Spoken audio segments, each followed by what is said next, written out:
Be advised that the views and opinions of the hosts and guests do not reflect those of the station.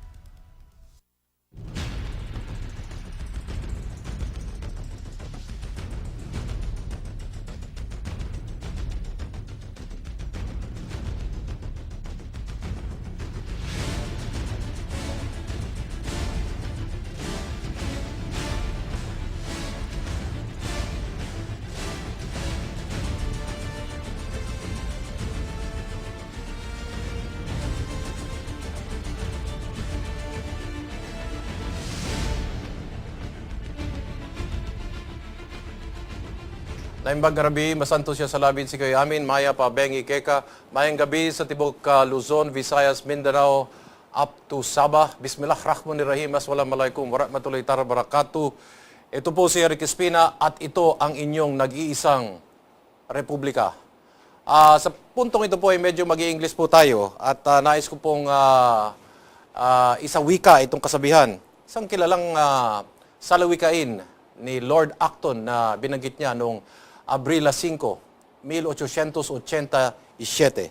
At itong sabi niya, power tends to corrupt and absolute power corrupts absolutely. But under the present system, where discretion over multi-millions and billions of money is under the whims and caprices of certain legislatures and the executive department, one tends to ask, and this is the most important point that I would like to make, is it power itself or the legitimation for the lust of power that corrupts absolutely? Have we reached that point that the lust for power has been legitimized under this present system because the disbursement of fiscal funds has been discretionary? The check to power is not only the check to authority and political power, but a check to the disbursement of the people's money. This is the real issue. So today, we are going to discuss, sino ba ang boss ng pamahalang ito? So tonight, I have invited Ed Bacungan, a very familiar face already here in GNN, Greco Belgica, senatorial, and we will never know, maybe senator in the future, a young guy. And of course, Dick Penson, maybe again another senator in the future. Good evening to all of you. Good evening. Okay. May nagsabi daw that the best way to advertise a product is to push or to campaign for a bad one. And that will certainly go down. So, I'll ask you, either one. I'll start with you, Ed. Yeah. What do you think of the 12 minutes live nationwide by the President? Senator Eric. Wag na ganun, baka lagyan tayo ng motibo. O, Yeah, sige. I tell you, magandang gabi po. Naimbag nga rabi tayo amin na po. Yes. I think the statement of the President, the 12 minutes statement of the President, recalls me of what President Gloria Arroyo did. If you say yung, alam mo na yung... Parang, I'm sorry. I'm sorry. I'm sorry, okay. This one, I think what the President say is, actually, he didn't say something new there because this has been, the statement that he made was repeated before that. Okay. So there's nothing new. So in other words, it's just like a show face that it seems that she cannot do anything at all. Okay. It appears that the President now says that his government is in chaos Okay. because he doesn't know how to answer that. He doesn't know. He knows the real issues now. Everybody knows that the issues now are the pork barrel, FOI, and anti-dynasty, and it's over him. And still, the people wants him to reveal the complete picture of this corruption. Okay. Because what is being the President is only concentrating are the previous sins of the past administration. Okay. It's now, he's been in power for more than 3 years now. Oh. And I think he have to complete that. He cannot pass the buck anymore. He cannot pass the buck anymore. Okay. So, he have to face it. But He has to bite the bullet. He has to bite the bullet. So, in other words, it seems that he had the answer to him. Actually, the problem is him. It's not the people around him. So siya na ang problema. The problem actually is the president.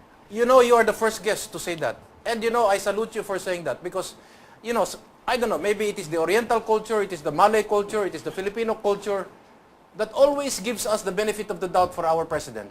Yeah, but you know, it is not the people around him who took an oath in Luneta. It's the president. Correct. That's what I'm saying, that the problem is the president and he has all the answer. Correct. But the trouble is, he is not doing it. And you're the first guest to say that. Because alam mo, mababait tayo eh. Palagi natin sinasabi, ang may kasalanan din yung asawa, yung may bahay. Palagi natin pinapalusot ganun eh. O, ang may kasalanan niya, yung golfing partners niya. Ang may kasalanan niya, yung kamag-anak niya.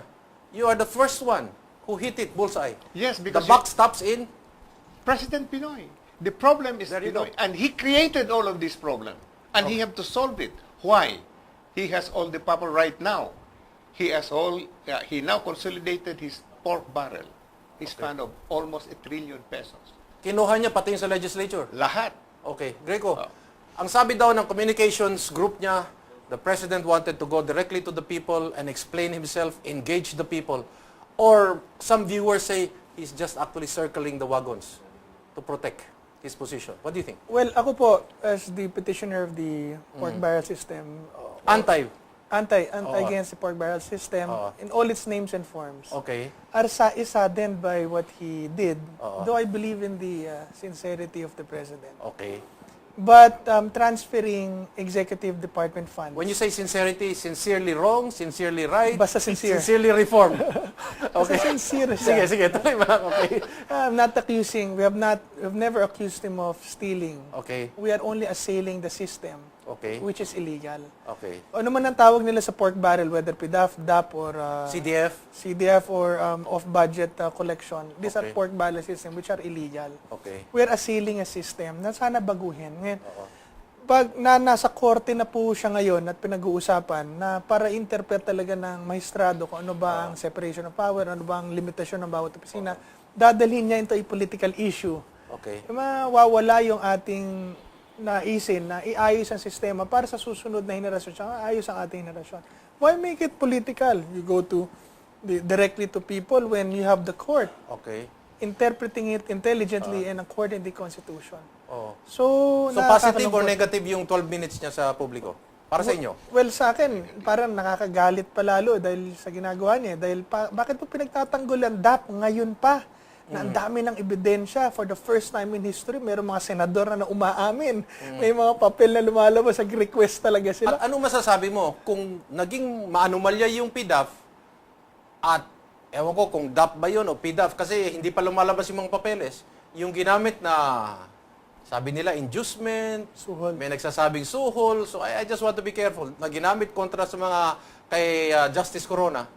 Anong masasabi mo doon? Yan po ang nagpapatunay na yung DAP mas malala sa PDAF. Okay. Dahil naglilipat sila ng pera, unang-una, sa hindi naman yung opisina. Pangalawa, overextending ng batas ng kapangyarihan binigay sa kanilang batas dahil inililipat nila yung pera ng executive sa legislative without law, discretionarily. So ngayon, eto ngayon ang tanong. Kung ipagpapatuloy ni Presidente Aquino itong ganitong klaseng pag-iisip, what does that tell you? I'm just asking. Kung nakikinig siya sa sambayanan, di ba? I mean, katulad ng sinasabi mo, sistema ang gusto mong ipalagay. Ang sagot naman ni Pinoy sa iyo I'm honest. I'm not a thief. Then And he's I'm like, spending this for calamity funds and, you know, do you see all these beneficiaries? then I would say what he's saying is not true. He Okay. is not what he seems to be. So malapit ka na rin doon sa punto ni Ed Bacungan na baka pag hindi siya nagbago, siya na rin talaga ang problema. Alam, pagka pinag-isipan po natin yun talaga ang totoo doon. You have all the solutions and the Okay. problem is all in your table. However, naniniwala naman po ako na pwede magbago ang tao eh. Kaso Okay. lang nakakalungkot na ngayon na ina-assail ang mga ganitong sitwasyon, pinagtatanggol niya imbis na pakinggan niya. Okay. So that puts a question in our You're mind. hopeful na magbabago pa siya? Well, I hope, pero Pwede rin matigas din ang ulo niya. looks like. Okay. Kasi Sige. 4 years na. Okay. Yeah, sige. Sige. Dick Penson, sige. Yeah. Your analysis of the 12 minutes? Well, it clearly shows lang, Eric, yung 12 minutes ni Pinoy last Wednesday. It clearly shows what the academe has viewed him to date, no? Ineptocracy. Okay. Ineptocracy, Yeah. Okay.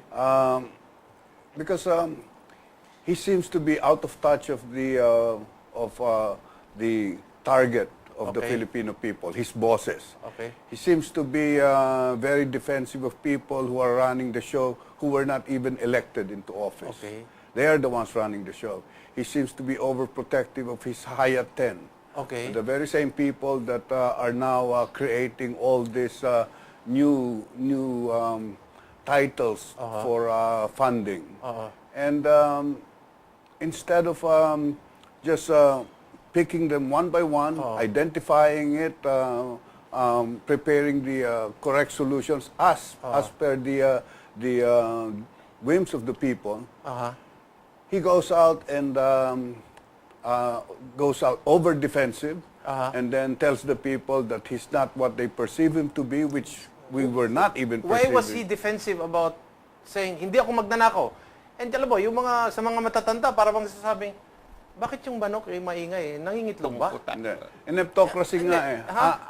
Ang nagsasalita doon yung gumawa ng speech. Hindi yung nagbabasa ng speech.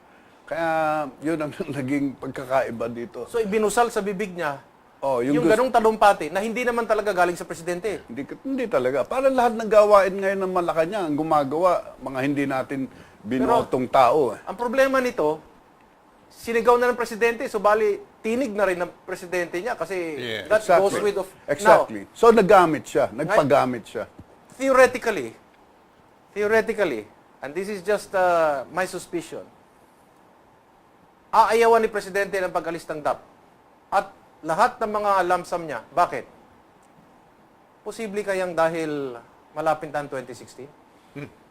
I'm just thinking out loud, Posible. O malalim ang pangangailangan ng mga speechwriters. You know, Yeah. see, the president is trying to show na transparent siya at saka tayo daw boss niya. Okay. But it seems that President Pinoy now looks like PP, Bingi, at Bulag. Okay. He doesn't know what's going on in his government. Okay. At simpleng tanong lang, yung pinaggastusan mo ng DAF or PDAP, alin projects yan? He could not reveal. Hindi niya He's masabi. hiding something. Hindi rin mailabas ni... Hindi rin may labas ni Budget Secretary Budget Butchabad. Secretary Butchabad.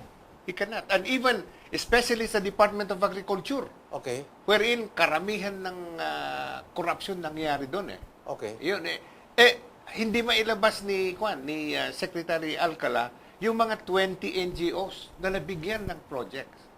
Why? Bakit sa Kongreso din wala ring mga malalaking isdang tinamaan? Kasi yung malalaki Yung mga incumbent, bakit? mga incumbent na rin dyan dahil hindi pa kumpleto yung COA audit. Tapos na yun eh. Lalabas Hindi- kaya yan? Tingin mo?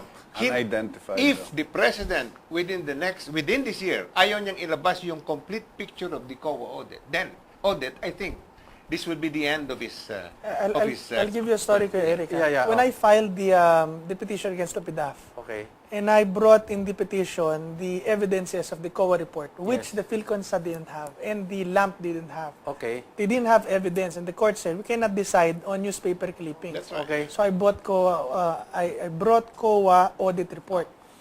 Ano Did you know- sinerox mo lahat yan? No. I went to COA Official? personally, and Okay. requested for copies. 1 month Certified official copy ito. certified to Okay. official copy. 1 month hindi ho inilabas yan. Okay. Hindi inilabas yan. Kaya nung pumunta po ako sa court, sinabi ko sa court yun, sa petition ko. Ito po, ang may report sa tayo sa COA. Alam nyo, kung hindi na-require ng court